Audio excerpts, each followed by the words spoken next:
Le lendemain, il a acheté une bague chez le Oh, désolé, j'allais dire boulanger.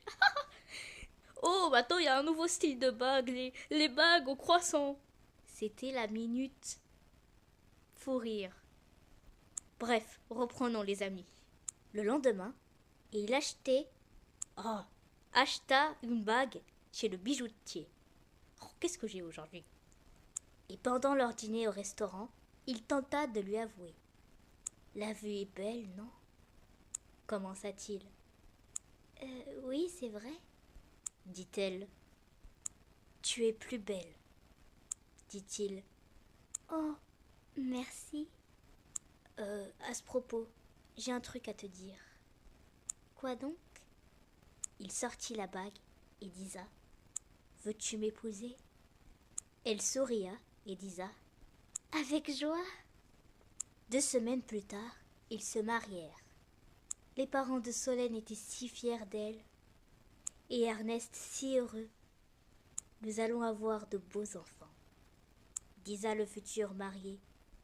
Oui, répondit la mariée, et je leur apprendrai l'anglais, déclara le futur père. Ah, tu sais parler anglais? Formidable, dit Solène. De leur côté, les parents de Solène traquèrent pour le futur mariage de leur fille. Beau mariage, n'est-ce pas? Bien sûr, Solène ne se doutait pas que ça n'allait pas durer. 4 ans étaient largement suffisants pour Ernest. L'an suivant, Solène était enceinte d'une fille. Le médecin affirma qu'il y en aura 3. Elle était si fière et pendant toute sa grossesse, elle était heureuse. Ernest aussi. 9 mois plus tard, elle donna naissance à une magnifique fille rousse. Léa. Chut. Désolée pour ce petit délire. Elle et son mari étaient si émus qu'ils n'ont pu retenir leurs larmes. Pour la mère, son enfant était une princesse. Comment va-t-on appeler cette merveille? Disa la mère. Je sais pas. Amandine, Emma? Disa le père, frustré. Pourquoi pas Léa? Ça lui va bien? Oui, parfait. Les 2 jeunes parents étaient ravis. Quelques mois plus tard, toujours enceinte, la mère s'occupait comme elle pouvait de sa fille. Lui apprendre à marcher, manger, etc. Pour ne pas s'ennuyer, elle demanda à son mari d'apporter des livres et poupées. Il rentre chargé de livres et poupées de princesse.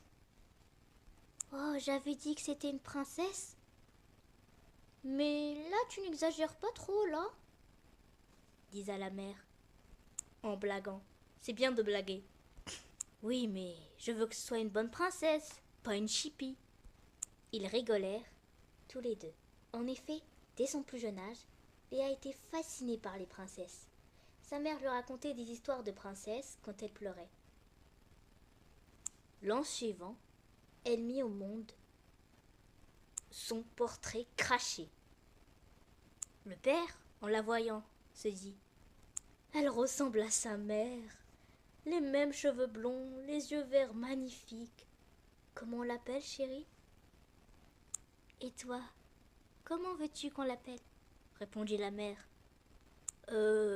Alice, Marianne. Oh, tu n'as jamais d'idée, soupira la jeune mère. Clara, j'aime beaucoup ce nom, proposa la mère. Oh, quelle merveilleuse idée, disa le père. Clara, comment dire, elle est calme et timide comme sa mère.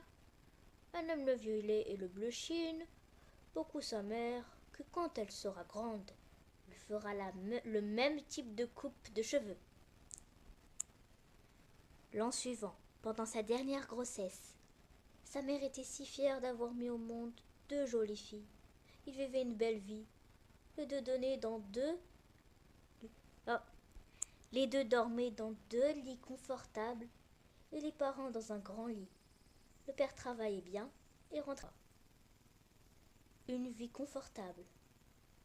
C'était le premier anniversaire de Léa et son père lui offrit une couronne en guise de chapeau. Elle était si heureuse, elle la portait. Ce qui s'explique. Désolée pour mes remarques à la noix.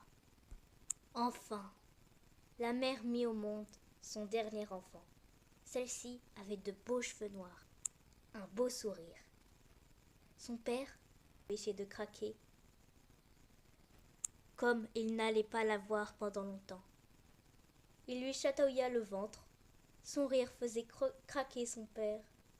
Sa mère rigola. Oh, Ernest, choisis-lui un prénom.